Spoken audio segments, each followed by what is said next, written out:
Hi again, friends. Let's go explore the backyard. Today I have a creature for you that you've seen before. Remember those tadpoles? Well, look what they have become.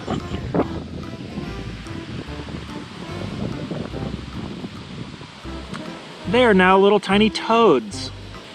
These ones up on the rock are ready to just hop away and explore the world, but there's a lot of them in there. Some of them at the bottom you can see have tails, and they have front legs and back legs, and those tails are being absorbed right now. They don't eat until the tail goes away.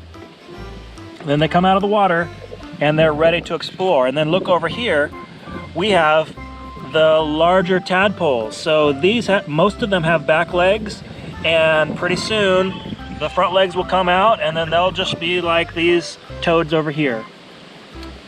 And then it rained not too long ago, and there were more eggs in that puddle by the road. And so here's some more little tiny tadpoles that I saved from that puddle.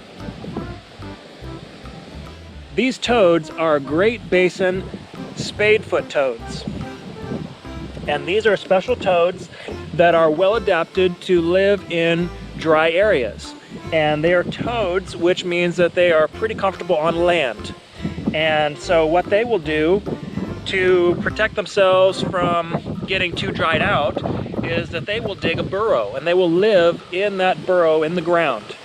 And as the ground gets drier and drier, they will dig deeper and deeper. And they could be like 2 to 3 feet deep underground. And they have been known to be as deep as 15 feet underground. That's really deep. Then the toads will come up out of their burrow at nighttime when it's cooler, and they'll also come up maybe during rain, and they'll go hunting, and they are looking for bugs. And they will eat insects like ants, and beetles are some of their favorites. So these little toads will grow a little bigger. You can see how big this one is compared to my fingers. And it's called a spadefoot toad because on its back legs it has some long toenails that are growing, and it uses those to dig its burrow. They will get a little bit bigger. They can be 1.5 to 2.5 inches long. Some people have a hard time figuring out the difference between a frog and a toad. So there are some differences. One thing is that toads generally live on land, and frogs like to be in water a lot of the time. And frogs have skin that is wet and kind of slimy. And a toad has drier skin, and it's more bumpy. And it has like things that some people think are warts. They're not warts at all. And actually, you don't have to worry about handling a toad.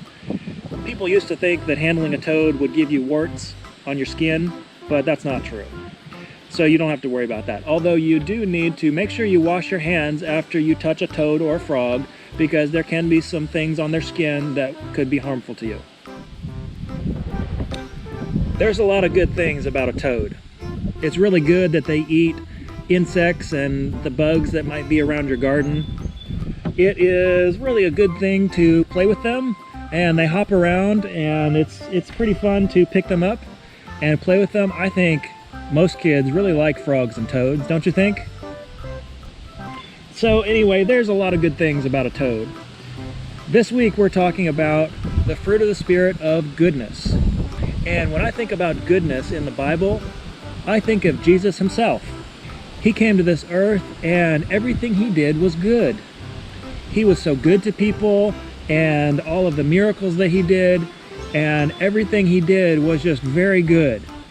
David in Psalm 23 wrote that the Lord is my shepherd, and he's talking about Jesus as a good shepherd taking care of his sheep, and his sheep would be us. And the good shepherd will lead his sheep to good food and take care of it and protect it against its enemies. And it also says that surely goodness and mercy will be with me all of my life. And so you see, it's Jesus that can give the same goodness that he has and he demonstrated for us. He can give that to us if we ask. So I hope that you ask today for Jesus to come into your heart and for you to have some of that goodness in your life. And I think people around you will notice. Okay, friends, we'll see you next time. Bye-bye.